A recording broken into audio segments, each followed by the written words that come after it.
今次又好彩啦，就可以同呢個霓虹交匯合作。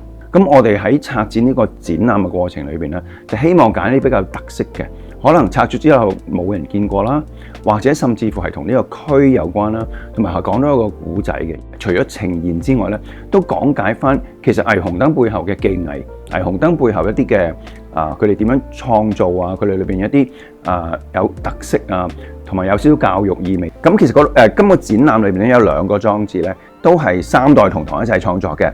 咁有個年輕人朋友啦，咁佢咧就係一個畫家，插畫家。咁佢就做一啲嘅，就畫咗一架的士同埋2架電單車。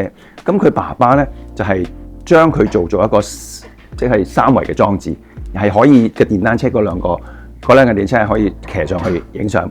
嗰個的士係可以坐入去前後座去影相。咁個公公咧就係80幾歲嘅黃師傅，佢就係一個好資深嘅霓虹燈師傅。咁佢就將嗰個的士嘅外形就用霓虹燈展示咗出嚟。